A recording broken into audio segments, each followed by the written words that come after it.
Friends, welcome to my channel. কি খবৰ আপোনালোকৰ? আশা কৰোঁ নিশ্চয় ভাল, মোৰো ভাল। মই আপুজা মোৰ চেনেল আপুজা ভকলৈ আপোনাক সকলোকে স্বাগতম জনাইছোঁ। আজি আমি আমাৰ গোটেই ফেমিলিটো গৈছোঁ। দাদাৰ ছোৱালী নিকা হ'লোঁ। এয়া মোৰ ছোৱালীজনী আম্মা।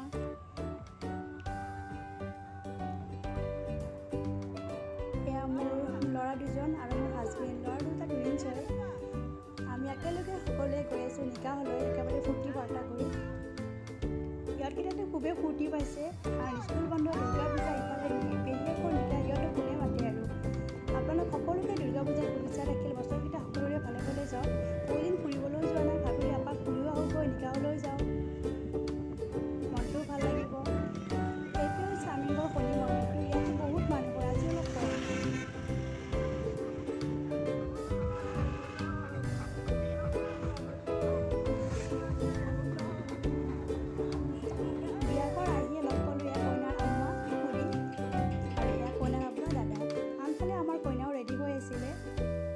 ইফালে দৰা পাৰ্টি মানুহ আহি তাইক নিকাহৰ ড্ৰেছযোৰ পিন্ধালে, মূৰেৰে নিকাহৰ বাৰখন দি দিলে। এইখন আমাৰ ফালে নিকাহৰ বাৰ কয়। আপোনালোকৰ ফালে কি কয় মোক জনাবচোন কমেণ্টত।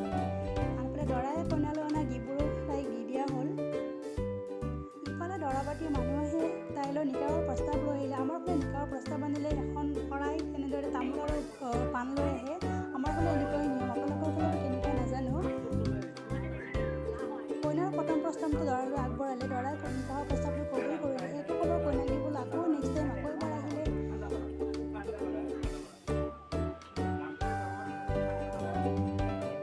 কইনাও দৰাই পঠোৱা নিকাহৰ প্ৰস্তাৱটো কবুল কৰিলে। দুয়োজনে দুয়োজনকে কবুল কৰিলে। আশা কৰোঁ আল্লাহ তেওঁলোকৰ নিকাহ কবুল কৰক।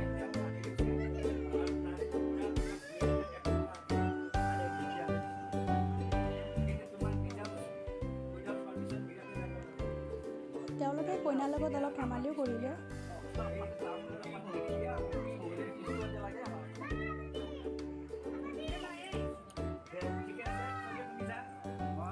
এয়া দৰা, দুয়োজনৰ নিকাহ হৈ গ'ল। এয়া দুয়োজনে ফটোৰ বাবে ফটো উঠালে। আনফালে দোৱা হৈ গ'ল, খোৱা লোৱা হৈ গ'ল, নামাজ হৈ গ'ল, সকলোখিনি হৈ গ'ল। এতিয়া দৰা পাৰ্টি মানুহে কইনাক তিনিটা ৰঙালামুখলৈ আগবঢ়াই লৈ গৈছে। আমাৰ ফালে এনেকৈ নিয়া হয়, মোকো লৈ গৈছিলে মোৰ নিকাহৰ সময়ত। যদি ভিডিঅ' থাকিলেহেঁতেন আপোনালোকক দেখুৱাব পাৰিলোহেঁতেন। এয়া কইনাই হাঁহিছে, আকৌ এনেদৰে হাঁহি থাকিবা, সদায় হাঁহি থাকিবা। তোমাৰ জীৱন জীৱন সুখৰ হওক, মধুৰ হওক, সফল হওক, এয়া আশা কৰিলোঁ। এয়া কইনাৰ মাহীয়ে খুব ধেমালি ফূৰ্তি ফাৰ্তা কৰি নিকাহখন হৈ গ'ল। খুব এনজয় কৰিলোঁ। ফূৰ্তিতে মাৰিয়াকে অলপ জোকালে, গীত জুৰিলে।